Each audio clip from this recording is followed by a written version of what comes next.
नमस्कार, आप देख रहे हैं न्यूज रूम लाइव। मैं हूं आपके साथ आशा सरमाल, मेरे साथ है मेरे सहयोगी रूपाली शर्मा। और अगली आधे घंटे से ज्यादा के समय तक आप देखिए हमारे साथ बने रहने वाले हैं। लेकिन कौन कौन सी खबरें रहने वाली हैं वो जल्दी जल्दी से आपको दिखाएंगे, क्योंकि देश और दुनिया में क्या कुछ सूरत हाल इस वक्त चल रहा है वो आपको बताते चले। क्योंकि सबसे पहले आपको दिखाएंगे कि किस तरह से परिस्थितियां बनी हुई हैं। क्योंकि इससे पहले आपको बताते चले कि एक बार फिर से सेशन की शुरुआत हो जाएगी और 16 अप्रैल का ये समय दिया गया है जब बजट सत्र की शुरुआत एक बार फिर से होनी है, जिसमें आपने देखा कि कई विधेयकों पर भी चर्चा हुई। लेकिन अब आने वाले समय में 16 अप्रैल को बजट में क्या कुछ होगा, संसद के अंदर क्या कुछ कार्रवाई चलेगी, ये आपको दिखाएंगे। अब इसके बाद बात करेंगे 5 राज्यों में होने वाले चुनाव को लेकर। आपको बता दें कि प्रचार जो है वो तेज हो चुका है। तो कहीं पर प्रधानमंत्री नरेंद्र मोदी से लेकर गृह मंत्री अमित शाह रैली करने वाले हैं। असम से लेकर पुडुचेरी से लेकर केरल तक ये तमाम दौरे बेहद खास चुनाव प्रचार के हवाले से, इस हवाले से भी आपको बताएंगे। उसके बाद आपको बंगाल लिए चलेंगे और बंगाल से आपको खबर दिखाएंगे कि किस तरह से वहां पर मालदा कांड को लेकर बड़ी कार्रवाई शुरू कर दी गई है। कई लोगों की गिरफ्तारियां हुई हैं, क्योंकि जो वोटर लिस्ट के अंदर से नाम हटाए गए थे उसी का विरोध पूरी तरह से हुआ और बंधक बनाए जाने की जो खबरें आई, अब एनआईए इसकी जांच कर रही है। अब बात करेंगे ईरान इजराइल युद्ध के हवाले से, जहां पर आपको बता दें कि ट्रंप ने एक बड़ा बयान जो है वो ईरान के हवाले से दिया है और सीधा चेतावनी जो है ईरान को देते हुए नजर आ रहे हैं। जहां पर ट्रंप का ये कहना है कि ईरान के बचे खुचे इंफ्रास्ट्रक्चर जो है वो भी उड़ा दिए जाएंगे। तो क्या कुछ वैश्विक स्तर पर हालात बनते हुए नजर आ रहे हैं, ये भी आपको बताएंगे। चलिए, उसके बाद आपको लिए चलेंगे चार धाम यात्रा की तरफ, क्योंकि चार धाम यात्रा का जो पंजीकरण होना था, रजिस्ट्रेशन होनी थी, उसमें पूरी तरह से डिक्लाइन आ गया है। क्योंकि अब लोग यहाँ रजिस्ट्रेशन नहीं करवा रहे हैं, ऑपरेटर्स की कमी आ गई है। और अगर इसी तरह से रहता है तो सीधा सीधा इसका असर उत्तराखंड की टूरिज्म पर पड़ेगा। तो चलिए शुरुआत करेंगे न्यूज रूम लाइव की बड़ी खबर के साथ ही शुरुआत करते चले इस वक्त की बड़ी खबर, जहां सत्र दोबारा से शुरू किया जाएगा। 16 अप्रैल से फिर से ये संसद का सत्र शुरू होगा। लेकिन महिला आरक्षण पर 3 दिन यहां पर चर्चा होनी है। बताते चले कि 816 से लेकर जहां 273 महिलाओं के लिए सीटें आरक्षित की जा सकती है, ये बड़ी बात कही गई थी। लेकिन फिलहाल जब महिला आरक्षण विधेयक को लेकर चर्चा होती है, 3 दिन का समय दिया गया है कि 16 अप्रैल को जब सत्र शुरू होगा तो महिलाओं पर चर्चा होगी। क्योंकि 33% जो आरक्षण को लेकर एक बड़ा मुद्दा भारतीय जनता पार्टी की तरफ से उठाया गया था, अब इस 33% आरक्षण को लेकर किस तरह से काम होगा ये देखना होगा। क्योंकि लोकसभा की सीटें 543 से 816 तक बढ़ाई जा सकती है, जिसमें महिलाओं को 273 सीटें दी जा सकती है। तो बिल्कुल आपको बता दें कि यहाँ पर संसद का बजट सत्र 13 दिन के ब्रेक के बाद अब 16 अप्रैल से फिर शुरू होगा। और लोकसभा की जो सीटों की संख्या है वो 816 करने से संबंधित विधेयकों को पारित किया जा सके और महिलाओं के आरक्षण कानून को जल्द से जल्द लागू किया जा सके, इसको लेकर भी जो चर्चा है वो होगी। और सरकार ने ये फैसला गुरुवार को ले लिया है। फिलहाल 16, 17 और 18 अप्रैल को सदन में आपको बता दें कि जब ये शुरुआत होगी तो महिला आरक्षण कानून में संशोधन से जुड़े अहम बिल पर चर्चा की जाएगी। और तमाम जो नंबर है आपके सामने रखा गया है कि किस तरीके से प्रस्तावित 50% की बढ़ोतरी के साथ सीटों की संख्या बढ़कर 816 हो जाएगी। पहले 543 सीटें हैं। तो ओवरऑल इनको लेकर चर्चाएं होनी है और चर्चाओं में हंगामा भी संभव है। तो 273 सीटें अगर महिलाओं को मिलती हैं तो आप यहीं से अंदाजा लगा सकते हैं कि 33% का जो आरक्षण देने की बात महिलाओं के लिए की गई थी, उस पर कहीं ना कहीं मुहर लग जाएगी। एक और बड़ी खबर आपको दिखाते चले, जहां पर आप देखिए 5 राज्यों के अंदर चुनाव होना है। लेकिन इस बीच में सरगर्मियां पूरी तरह से तेज हो चुकी हैं, क्योंकि 5 राज्यों में विधानसभा चुनावों को लेकर सरगर्मियां तेज हैं। तमिलनाडु से लेकर पुडुचेरी तक आप देखिए किस तरह के हालात इस वक्त बने हुए हैं। हर एक पार्टी अपना दमखम दिखा रही है, नेता यहाँ पर चुनावी रैलियां कर रहे हैं। और आपको ये भी बताते चले कि आज अमित शाह असम दौरे पर हैं, प्रधानमंत्री नरेंद्र मोदी पुडुचेरी के दौरे पर हैं, जहां पर आप देखिए 2 किलोमीटर का रोड शो भी करना है, रैली को संबोधित भी करना है और बड़ी घोषणाएं भी वहां पर हो सकती हैं। आज प्रधानमंत्री की पुडुचेरी में चुनावी रैली है, शाम 4:30 बजे रोड शो होगा और 2 किलोमीटर का ये रोड शो रखा गया है, जहां पर अमित शाह आज असम पहुंचेंगे और असम में आम जनता को एक बड़ी बात सुनाते नजर आएंगे। क्योंकि साफ तौर पर आपको बताते चले कि जब केरल दौरे पर अमित शाह पहुंचे थे, उस वक्त उन्होंने सीधा पश्चिम बंगाल की मुख्यमंत्री ममता बनर्जी पर ही निशाना साधा था। अब प्रधानमंत्री नरेंद्र मोदी आज पुडुचेरी जा रहे हैं, तो ये काफी राजनीतिक रूप से अहम माना जा रहा है। इस बीच आपको बता दें कि ये भी कहा जा रहा है कि भव्य रोड शो होगा। रोड शो के साथ साथ बड़ी संख्या में लोग जो है वहां पर शामिल होने की संभावना है, जिसको लेकर सिक्योरिटी के पूरे इंतजाम किए गए हैं। और साथ ही साथ प्रधानमंत्री आपको बता दें कि स्थानीय जनता के साथ संवाद भी करेंगे, विकास कार्य को लेकर संदेश भी देंगे और साथ ही साथ दौरे को लेकर प्रशासन ने जो सुरक्षा के कड़े इंतजाम किए गए हैं। दूसरी तरफ केंद्रीय गृह मंत्री अमित शाह की बात करें तो आज असम जा रहे हैं, वहां पर 3 अलग अलग जगहों पर रैली करेंगे और रैली को संबोधित किया जाएगा। आपको बता दें कि इस बीच ये भी राजनीतिक रूप से काफी अहम माना जा रहा है, क्योंकि चुनाव प्रचार है तो जाहिर सी बात है अपना दमखम दिखाने और अपनी पार्टी की ताकत और साथ ही साथ अपने चेहरों के लिए वोट लेने और जनता से आह्वान करने के लिए कि उनके पक्ष में वोट किया जाए, ये रैलियां कहीं ना कहीं काफी ज्यादा अहम मानी जा रही हैं। तो फिलहाल अलग अलग राज्यों के अंदर चुनावों का दौर लगातार जारी हो चुका है, लेकिन 4 मई को रिजल्ट आना है, वो तो समय ही तय करेगा कि आखिर जीत किसकी सुनिश्चित हुई है। लेकिन उससे पहले एक दूसरे पर वार पलटवार का भी शुरू हो चुका है सिलसिला।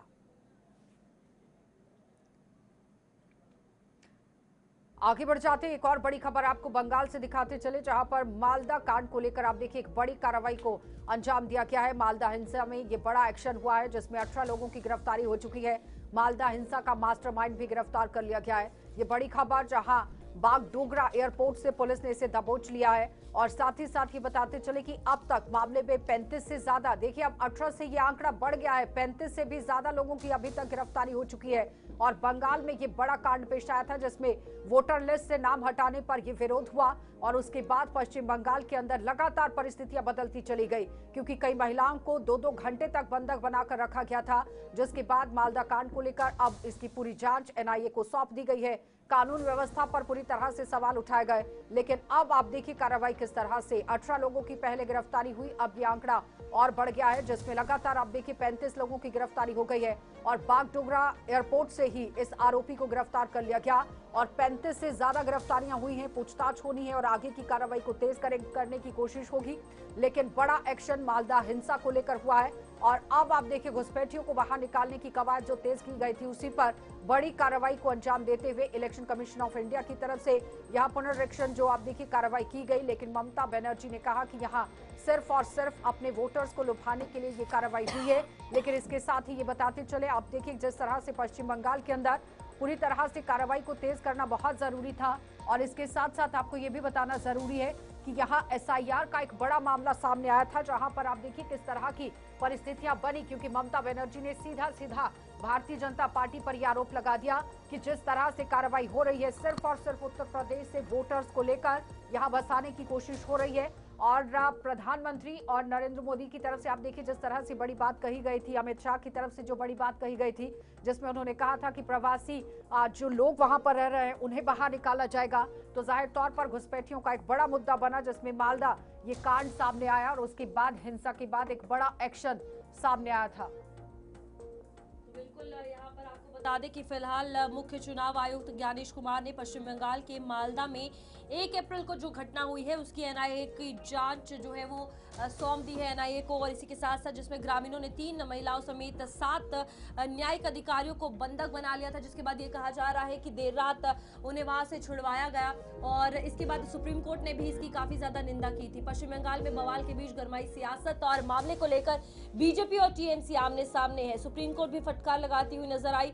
हार के डर से तृणमूल कांग्रेस परेशान है, गुंडागर्दी से चुनाव जीतने की कोशिश कर रही है। ये तमाम बातें भारतीय जनता पार्टी की तरफ से टीएमसी को कही जा रही हैं। तो अभिषेक बनर्जी कह रहे हैं कि भारतीय जनता पार्टी यहां पर आप देखिए किस तरह से जबरदस्ती चुनाव जीतने की कोशिश करेगी और बवाल के बीच में सियासत पूरी तरह से गर्मा गई है। लेकिन सबसे बड़ा सवाल यहां पर यह है कि ममता बनर्जी अपने ही गढ़ में शुभेंदु अधिकारी से हार चुकी हैं। ये ममता बनर्जी के लिए अमित शाह की तरफ से बड़ी बात कही गई। उन्होंने कहा कि वो मुख्यमंत्री तो जरूर बनी, लेकिन अपनी ही सीट पर हार गई थी और अब उन्हीं के घर में दोबारा से उन्हें हराने की कोशिश होगी और भारतीय जनता पार्टी की बंगाल के अंदर सरकार बनेगी। और मामले को लेकर बीजेपी और टीएमसी अब आमने सामने आ गए और बीजेपी नेता की तरफ से ये कहा गया कि हार का डर टीएमसी को यहाँ आप देखिए किस तरह से सता रहा।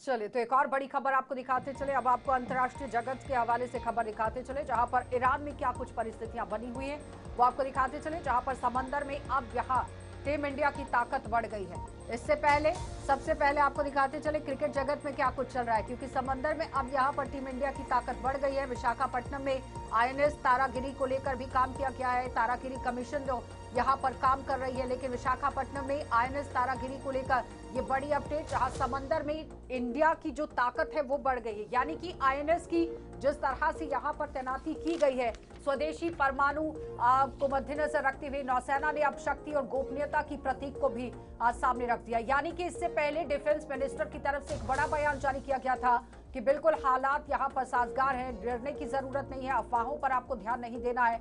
लेकिन अब यहाँ पर आप देखिए भारत ने किस तरह से एक बार फिर से वर्चस्व अपना लहरा दिया है। पनडुब्बी का इस्तेमाल करते हुए नौसेना ने ये कह दिया कि शक्ति और गोपनीयता का ये प्रतीक है, क्योंकि आईएनएस की तैनाती कर दी गई है। तो भारत के समुद्री बल को मजबूती को आगे बढ़ाने के लिए ये एक बड़ा कदम माना जा रहा है। समुद्र में ही यहाँ पर इंडिया की जो ताकत है वो बढ़ गई है, क्योंकि इससे पहले आपको बताते चले कि जिस तरह से टीम इंडिया ने भी वर्ल्ड कप जीतने के बाद देश का नाम रोशन किया, दूसरी तरफ यहाँ पर मिडिल ईस्ट में जो हालात बने हुए हैं उस पर भी मंथन करना जरूरी था। और उसके साथ साथ प्रधानमंत्री नरेंद्र मोदी ने जिस तरह से देश के अंदर संकट इस वक्त गहराया हुआ है उस पर चिंतन मंथन किया। लेकिन अब एक अच्छी खबर ही इसे माना जाएगा, जहां पर समंदर में अब इंडिया की ताकत बढ़ गई है, आईएनएस की तैनाती कर दी गई है और साथ ही साथ आप देखिए नौसेना की शक्ति को और किस तरह से आगे बढ़ाया गया है। तो बिल्कुल आपको यहाँ पर बता दें कि भारतीय नौसेना यानी कि इंडियन नेवी आज विशाखापट्टनम में ये उन्नत स्टील्थ फ्रिगेट आईएनएस तारागिरी को कमीशन कर रही है। इस समारोह में राजनाथ सिंह जो कि डिफेंस मिनिस्टर है वो भी मौजूद रहेंगे। इसके साथ ही भारत की स्वदेशी परमाणु पनडुब्बी यानी कि जो खुद की बनाई हुई है आईएनएस अरिदमन को भी नौसेना में शामिल किया जाने वाला है। इसी के साथ साथ आप सभी जानते हैं कि पहले भी स्वदेशी बनाई गई आईएनएस बख्शीर को भी शामिल किया गया था। लंबे समय से वो काम भी कर रहे हैं और ओवरऑल अगर बात की जाए इससे जो है वो नौसेना की शक्ति, गोपनीयता और स्वदेशी उत्कृष्टता की पहचान जो है वो इन तमाम पनडुब्बियों को बताया गया है जो सबमरीन्स बनाई गई। तो फिलहाल बड़ी अपडेट, जहां पर स्वदेशी पनडुब्बी ये बनाई गई है, लेकिन आईएनएस जिस तरह से तैनात होगा, अब यहाँ पर आप ये समझिए कि भारत की सेनाएं जो कि नौसेना है, थल सेना है, वायुसेना है, उनकी शक्तियों को किस तरह से भारत बढ़ा रहा है। क्योंकि मिडिल ईस्ट की तरफ अगर आप नजर गवा देते हैं, शब्द नहीं शक्ति है अरिदमन, यानी कि आप देखिए डिफेंस मिनिस्टर की तरफ से कुछ शब्दों में ही पूरी कहानी को बयान कर दिया गया है कि शब्द नहीं है शक्ति है। आईएनएस जिस तरह से वहां पर तैनात किया गया है, तो यहीं पर अपने आप में आप देखिए ये दुश्मन के लिए प्रहार और साथ ही साथ कहर बर पर किस तरह से यहाँ पर उभरेगा। यानी कि आईएनएस की तैनाती अपने आप में खास मानी जा रही है।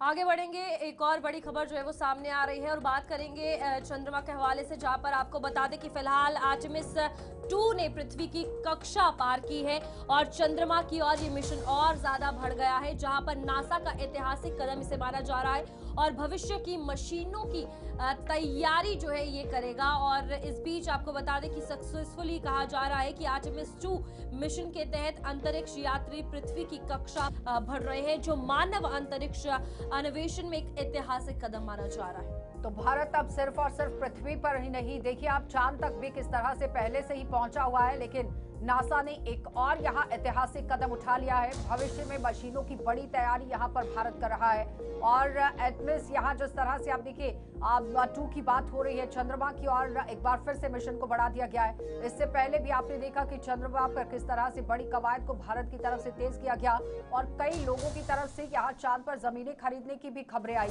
लेकिन अब भविष्य की मशीनों की भी बड़ी तैयारी भारत कर रहा है, क्योंकि आने वाले समय में किस तरह से आपको लड़ना है, आधुनिक तकनीक का इस्तेमाल करते हुए भारत पूरी तरह से संजीदगी बरतते हुए आगे बढ़ने की कोशिश कर रहा है। क्योंकि भारत इस वक्त दुनिया में चौथे पायदान की इस वक्त अर्थव्यवस्था बन चुका है, यानी कि $4 ट्रिलियन की इकोनॉमी भारत की है, जो कि तीसरे पायदान पर जाने की लगातार कवायद तेज किए हुए है और सबसे तेजी से उभरती हुई अर्थव्यवस्था इस वक्त भारत दुनिया के अंदर बना हुआ है। लेकिन उसी की तरफ एक और बड़ा कदम यहाँ चंद्रमा की ओर भारत ने बढ़ा दिया है। नासा का ऐतिहासिक कदम इसे माना जा रहा है और साथ ही साथ ये बताते चले कि भविष्य में जो बड़ी मशीनों का आपको इस्तेमाल करना है उसकी तैयारियां यहाँ भारत ने शुरू कर दी है और पृथ्वी की कक्षा को पार कर दिया गया है।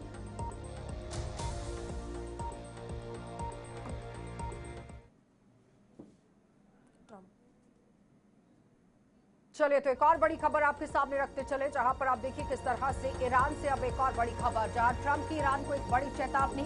लगातार आप देखिए डोनाल्ड ट्रंप ने किस तरह से बड़ी चेतावनी जारी कर दी है। इंफ्रास्ट्रक्चर पर हमले की धमकी दे दी गई है और पुल, बिजली प्लांट निशाने पर रखे गए हैं। इससे पहले B1 पुल को जिस तरह से क्षतिग्रस्त कर दिया गया और ईरान में यहाँ 3,800 करोड़ रुपए की लागत से इस पूरे पुल को बनाया गया है, लेकिन अमेरिका दावा कर रहा है कि इसे पूरी तरह से ध्वस्त कर दिया गया है। इंफ्रास्ट्रक्चर पर अब हमले की धमकी दे दी गई है डोनाल्ड ट्रंप की तरफ से, क्योंकि डोनाल्ड ट्रंप ने पहले ही कहा कि पाषाण युग में हम यहाँ ईरान को तब्दील कर देंगे, क्योंकि ईरान के सामने जो समझौते को लेकर मांगे रखी गई हैं उन्हें ईरान को जल्द से जल्द मान लेना चाहिए। लेकिन ईरान बिल्कुल पीछे हटने का नाम नहीं ले रहा है, जिसमें ईरान ने पलटवार करते हुए ये कहा कि अगर इस तरह की कार्रवाई होती है तो फिर भुगतने के लिए अंजाम तैयार रहे अमेरिका। लेकिन इसके साथ ही पुल और बिजली ढांचे को भी अब निशाना बनाने की कोशिश तेज कर दी गई है, क्योंकि जिस तरह से आपने देखा कि पुल को क्षतिग्रस्त किया गया है और इस पुल का इस्तेमाल यहाँ सिर्फ और सिर्फ हथियारों को ले जाने के लिए, सेना को इस्तेमाल में लाने के लिए और साथ ही साथ ड्रोन को इस्तेमाल में लाने के लिए किया जाता है। और अगर इसी पुल को क्षतिग्रस्त किया जाता है तो सीधा सीधा ये वार ईरान की कमर पर है।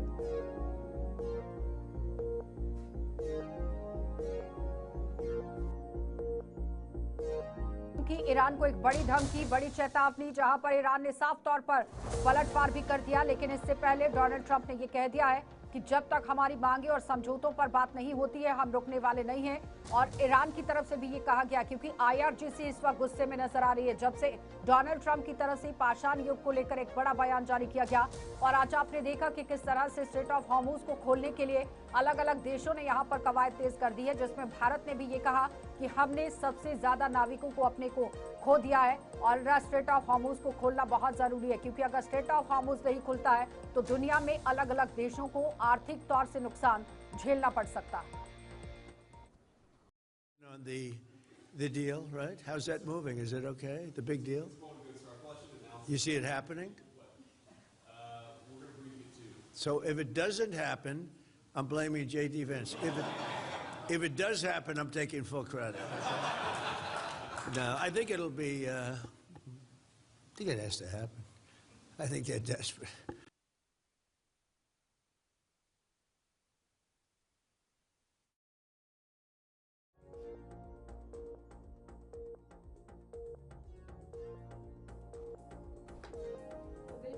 मरने वालों की संख्या अब तक क्या कुछ रही है जंग में, अब तक आपको बता दें कि 3,592 से ज्यादा मौतें जो है वो देखने को मिली है। ईरान में सबसे ज्यादा यानी कि 1,937 से ज्यादा मौतें हो चुकी है। इसी के साथ साथ आपको कुछ अपडेट बताएंगे जंग के हवाले से, क्योंकि लगातार अभी भी ये कॉन्फ्लिक्ट रुकने का नाम नहीं ले रहा है। और लेबनान में अब तक 1,335 से ज्यादा लोगों की मौत वाक़या हो चुकी है। मरने वालों में 125 बच्चे भी शामिल हैं। 4,040 से ज्यादा लोग इस वक्त इस जंग में घायल बताए जा रहे हैं। फिलहाल ईरान के 300 से ज्यादा अस्पताल और हेल्थ सेंटर तबाह कर दिए गए हैं। उसके बाद भी अभी अमेरिका और चेतावनी देता हुआ नजर आ रहा है, जहां पर बाकी बचे तमाम इंफ्रास्ट्रक्चर्स को किस तरह से तबाह करेगा ये अमेरिका की तरफ से कहना है, यानी कि ट्रंप की तरफ से कहना है। इजराइल के हवाले से अगर बात करें, 28 लोग मारे गए हैं, एक को छोड़कर बाकी सभी आम नागरिक थे। और इस बीच इजराइल में भी मरने वालों की संख्या ज्यादा ही है, लेकिन ईरान के कंपैरिजन में अगर बात की जाए, ईरान ने ज्यादा नुकसान झेला है। और इस बीच जिनमें लेबनान में मारे गए 10 इजरायली सैनिक शामिल है। 3,223 घायल लोगों को फिलहाल अस्पताल में भर्ती करवाया गया है, वहां उनका इलाज चल रहा है। और जो ये वॉर आगे बढ़ेगी, नुकसान और ज्यादा होने की आशंका है। अमेरिका की अगर बात करें, 13 लोग मारे गए हैं और 2 लोग गैर लड़ाई से जुड़े हुए थे और गैर लड़ाई से जुड़े कारणों के कारण वो मारे गए। 200 से ज्यादा लोग घायल हैं। सबसे ज्यादा देखिए जानी और माली नुकसान ईरान को झेलना पड़ा है इस जंग के बीच। और अभी भी वेस्ट बैंक की अगर बात करें, 4 लोग मारे गए हैं। यूएई का भी नुकसान हुआ है, जहां पर 12 लोग मारे गए हैं और 169 घायल हुए हैं। बहरीन में 3 लोग मारे गए हैं। इसी के साथ सऊदी अरब की बात करें तो 2 लोग मारे गए हैं, 20 घायल हैं। कुवैत में 6 लोगों की जान गई है और ओमान में भी 3 लोग मारे जा चुके हैं। कतर में 16 लोग घायल हुए हैं और जॉर्डन में 20 लोग घायल हुए हैं। जॉर्डन में लगातार हमने देखा कि कल भी ईरान की तरफ से अटैक किया गया। और सीरिया में 4 लोग मारे गए हैं। इराक में 107 से ज्यादा लोग मारे गए हैं, ज्यादा मौतें हुई हैं। तो ओवरऑल मरने वालों की संख्या काफी ज्यादा है और नुकसान दोनों तरफा काफी ज्यादा देखने को मिल रहा है और अभी भी ये वॉर रुकने का नाम नहीं ले रही है।